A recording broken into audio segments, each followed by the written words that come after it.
it will, when we join, have an economy of 11 trillion, 500 million people at the moment. But what's key is that this is where the growth is going to be coming from, in particular middle class growth, which is who we trade with, who we sell to. So it's very exciting for the UK. It is not a replacement for EU trade. We already have an EU FTA. This is in addition to that. And it's about looking at what the world economy is going to look like in 2030, 2050, and so on. So who are our trading friends in the CPTPP? Can you give us some of the countries involved, Secretary of State? Yes, Japan, Canada, Mexico, Australia, New Zealand, Peru, Malaysia, Singapore, Chile, Brunei, and there are many more in the queue as well. So we've got in early, which is why it's good news. So we didn't have deals with any of those countries you've just listed, New Zealand, Australia, Canada? We did, but these aren't identical. So just because if we've got one deal with Australia, why do we need another one, Secretary of State? It's about the synergies you get from a multilateral deal rather than a bilateral deal. So, for example, rules of origin on cars, buying goods from or components from Australia going into UK cars. Australia's got lots of critical minerals. We get stuff from there, put them into our supply chain, and they will count as local when we're exporting to CPTPP countries. And when you think about who else is joining that bloc, the US did want to until change of administration. I think all those sorts of opportunities are exciting. They are exciting, but I have a report here. What do you understand the effect will be on GDP of the country, Secretary of State?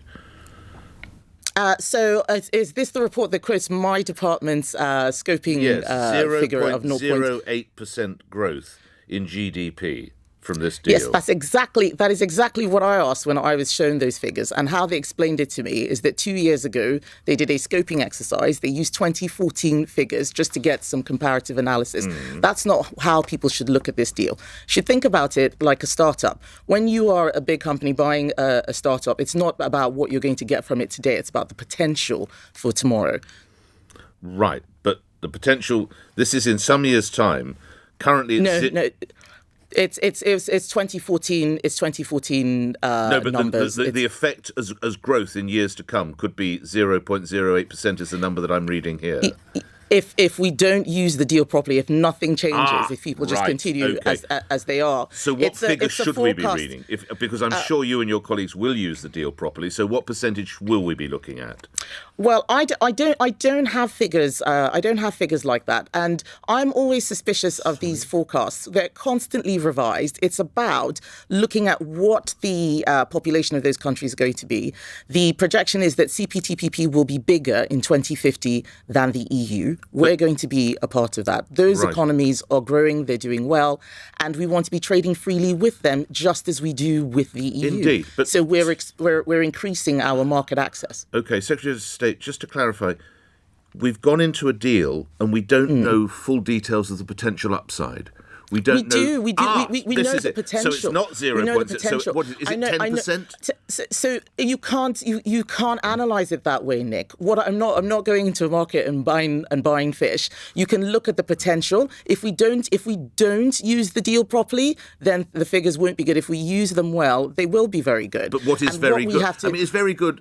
Between 2 and 4%, between 4 and 6%. Yes, but also remember, this depends on which countries join. There's a queue of countries. Some of them may join, some of them won't. So I can't speculate what happens if Ecuador and Costa Rica join. What happens if China joins? All of that could change the scope and the scale. So if what you're trying to get me on is it going to be 0.75 or is it going to be 7.5? I'm sorry, I'm just not going to play that game. Every time politicians come on these shows and give a figure, by the time they've left the room, the figure has changed. To those who mourn the decision made as regards Britain's membership of the European Union, does this make up for it, in your view? It's not supposed to make up for it. It's in addition to the free trade agreement that we have with the EU.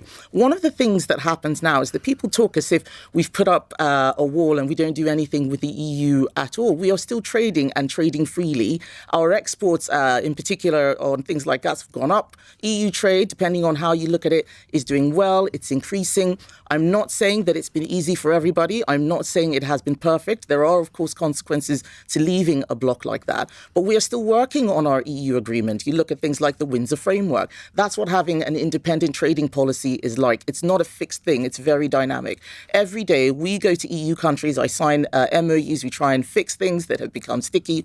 But in addition to that, we now have this new thing which we can add, and that's why it's fantastic. And it is one of the benefits of leaving the EU, having more of the opportunity to make our own way in the world. All right, just a couple of other questions. Noting, of course, you're Minister for Women, I wonder whether you've had sight or your colleagues have made you aware of a report into the fire service, which regrettably shows that women and minority firefighters are in some instances the victims of bullying, harassment and racial slurs and other such matters. Do you think we have, we know what we have with the police force, do you think we have institutional racism within the fire service, Secretary of State?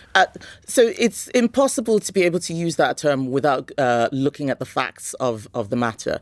I am someone who tries to make sure that people are educated about what institutional racism means. We had a government report which was in response to the Commission on Race and Ethnic Disparities that outlines how we're going to tackle those issues. There is a very specific definition. It doesn't mean what a lot of people think it means, which is that there are racists in an institution. It's about the way that the institution deals with issues around discrimination and prejudice. Without seeing the individual cases and having an investigation around that, I wouldn't be able to comment. What I would say is it's very disappointing to read this. We need to root out all incidents of prejudice and discrimination. We can't have people going into the workplace and feeling this way and having these experiences.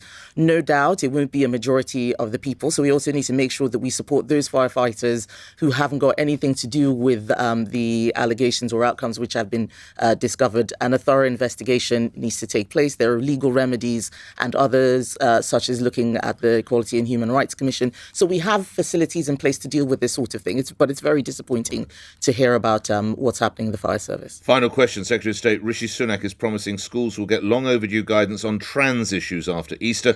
This amid concerns parents are being kept in the dark when their children say they might want to change gender. There's even a report that says that parents are not informed by schools that their pupils are coming there and are exploring the idea of transitioning. I note that you're a mum. What do you think that guidance should be? So the Prime Minister has said that the guidance will come out before the summer. I'm pleased about that. I agree with it. I think that it is something that schools are crying out for. I've spoken to head teachers, even the ones for my own children's school.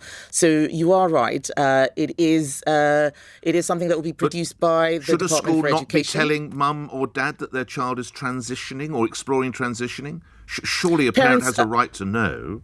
Yes, I believe that a parent has a right to know. And what we're going to do with the guidance is make sure that we set out what the law is, and help many of those schools who really are confused about what to do, depending on the specific scenarios. But I'm very much of the view that parents should know. I have 3 children myself, and I think I would be astonished if a school was doing things without letting me, the parent, know. Enjoyed our conversation. Thank you very much for your time today. Kemi Badenoch is Secretary of State for Business and Trade, Minister for Women and Equality, is appearing on LBC 4 after 9. Let's go to those news headlines. Thomas Watts. On your radio, on